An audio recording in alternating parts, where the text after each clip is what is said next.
90% آدم‌ها هرگز نمی‌فهمند چرا زندگیشون قفل میشه، در حالی که جوابش فقط تو ماه تولدشونه. شاید فکر می‌کنی محاله، اما ارزش دیدنش به اینه که آخرش تغییر رو تو می‌بینی. چون ورد اختصاصی بر اساس ماه تولد تو بهت میگم که معجزه در لحظه رو لمس کنی. قبل از اینکه این ویدیو رو ببینی از خودت بپرس چرا بعضی چیزها تو زندگیم هیچ وقت سر وقت اتفاق نمیافتن. اگه می‌خوای اینو بدونی و دلیل این برات روشن بشه، کافیه اسم خودت و تاریخ تولدتو کامنت کنی تا اجازه ورد احضار رو دریافت کنی.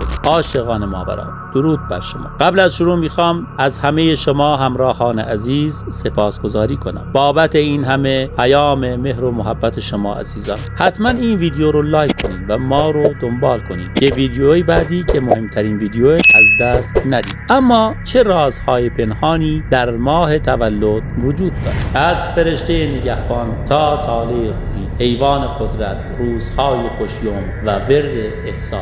از لحظه‌ای که نفس اول رو کشیدی تنها نبودی، چون هر ماه تولد با یک فرکانس مخصوص، یک نگهبان نادیدنی و یک نقشه روحی رمزگذاری شده و وارد این دنیا شده. بعضی‌ها انگار همیشه سر وقت به خواسته هاشون میرسن. بعضی‌ها درست در لحظه مناسب آدم مناسب رو ملاقات میکنن و بعضی‌ها هر چقدر که تلاش میکنند رزق، عشق، آرامش یا بختشون قفل میمونه. تفاوت در کجاست؟ در هماهنگی یا ناهماهنگی با نیروی ماه تولد. این ویدیو فقط اطلاعات نمیده، نقشه پنهان روح تو رو باز میکنه. نقشه‌ای که اگر بشناسیش میفهمی چرا بعضی مسیرها برات بسته شده و چرا بعضی درها فقط با یک زمزمه باز میشن. اگه آماده‌ای که حقیقت پشت تولدت رو ببینی، ادامه بده.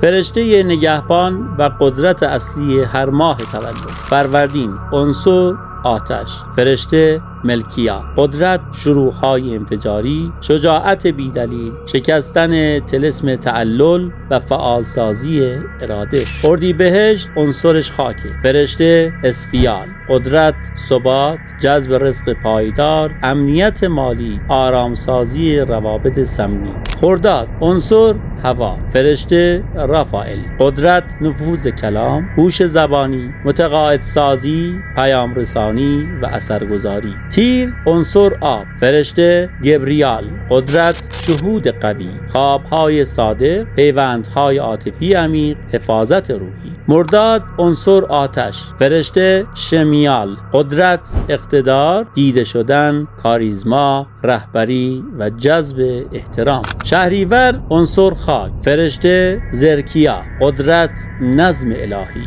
درمان، پاکسازی چشم زخم و انرژی های منفی. مهر، عنصر هوا. فرشته حنانیال، قدرت، تعادل، ازدواج، صلح، زیبایی، هارمونی در روابط. آبان، عنصر آب. فرشته عزرائیل نوری، قدرت، دگرگونی عمیق، قطع وابستگی های مخرب، مرگ و تولد دوباره روحی. آذر، عنصر آتش. فرشته سخیال، قدرت، سفر، گشایش مسیرها، بخت ناگهانی، فرصتهای غیرمنتظره. دی، عنصر خاک. فرشته کسفیال، قدرت، صبر آهنین، قدرت پنهان، ساخت آینده ماندگار. بهمن، عنصر هوا. فرشته عزرائیل دانایی، قدرت، رهایی از قیدها، تفکر متفاوت، شکستن چارچوب‌های کهنه. اسفند، عنصر آب. فرشته باراکیال،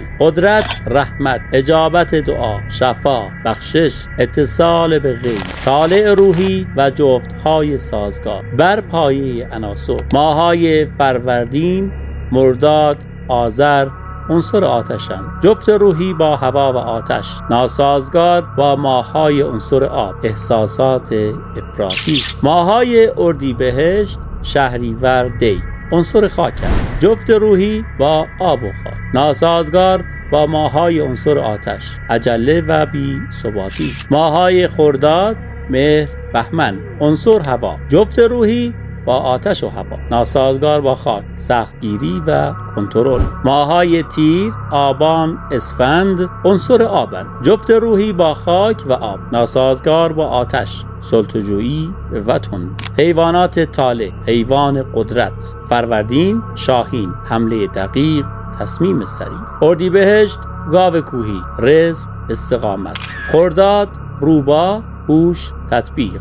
تیر، لاک‌پشت، محافظت روح. مرداد، شیر، فرمانروایی. شهریور، گوزن، درمان و حساسیت. مهر، قو، عشق و تعادل. آبان، مار، دگرگونی و قدرت پنهان. آذر، اسب وحشی، آزادی. دی، کلاغ، حکمت. بهمن، عقاب، دیده بود. اسفند، ماهی نورانی، اتصال به غیب. روزهای خوشیمن و سنگین. فروردین برای خوشیمنیش سه‌شنبه، پنجشنبه، بدیوم، دوشنبه، مناسب شروع کار نو، آشتی و سفر. اردیبهشت، خوشیوم، پنجشنبه، جمعه، بدیوم، شنبه، مناسب عشق، خواستگاری و خرید. خرداد، خوشیوم، چهارشنبه و پنجشنبه، بدیوم، دوشنبه، مناسب قرارداد، گفتگو و آموزش. تیر، خوشیوم، جمعه و یکشنبه، بدیوم، سه‌شنبه، مناسب کار خانوادگی، خانه و ملک.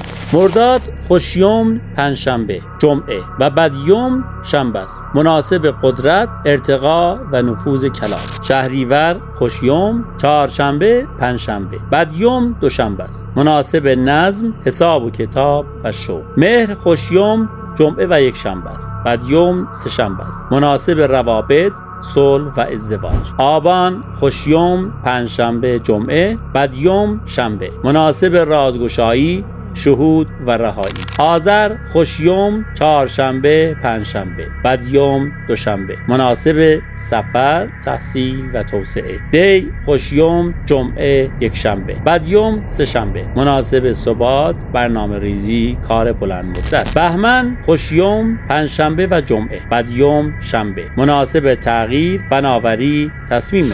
اسفند، خوشیوم، چهارشنبه و پنجشنبه، بدیوم، دوشنبه، مناسب پاکسازی، ابطال، جمع‌بندی. کارهای خوشیوم بر اساس عنصر. آتش، رهبری، شروع پروژه، تصمیم‌های بزرگ. خاک، سرمایه‌گذاری، ساخت و ساز، خرید ملک. هوا، آموزش، رسانه، مذاکره و قرارداد. آب، هنر، درمان روابط، دعا و آیین. ورد احضار فرشته ماه تولد، جهت همراهی، محافظت و محبوبیت عام و خاص، ثروت، بازگشت معشوق، ازدواج، جذب شدید، دفع و ابطال انرژی منفی. باید به این صورت براتون عمل کنیم و این کارها رو باید انجام بدید. دستور کلی: شب یا سحر در اتاقی آرام یک شمع سفید و عود و کندر یا مستکی روشن کنید. دست راست رو روی قلب، دست چپ رو به آسمان. سپس ورد مخصوص ماه تولدت رو 3 بار آرام زمزمه کن. برای فروردین: ملکیا، آش، راتسون، پتا، دراخای. برای اردیبهشت: اسفیال، شفع، آرتس، همشخ، براخا. خرداد: رافائل، رواخ، خوخما، پتاخ، بی. تیر: گبریال، میسود، شمور، نفشی. برای مرداد: شمیال، کتر، اور، هگدل، شمی. برای شهریور: زرکیال، نیکوی، ورفوا. برای مهر: حنانیال، اهاو و شالوم. برای آبان: اسرائیل اور هیت خدوشت. برای آذر: سخیال، پتا، مزالوت. برای دیما: کسفیال، اوز و سولانوت. برای بهمن: اسرائیل، دعت، خوفوش. برای اسفند: باراکیال، حست، ورهمیم. پس از ورد کاملا ساکت بمان. اگر لرزش، گرما، اشک یا سنگینی حس کردی، ارتباط برقرار شده. دعوت روح: اگر اسم فرشته ماه تولدت رو خوندی و یک لرزش بیدلیل توی دلت افتاد، بدون که صدا زده شده و این اتفاق داره میفته و نقطه اتصال داره برقرار میشه. این محتوا اتفاقی به دست نرسیده است. نقشه روحت داره بیدار میشه و چیزی رو که در انتظارش هستی برات پیش خواهد اومد. با تشکر از شما دوستان و همراهان همیشگی.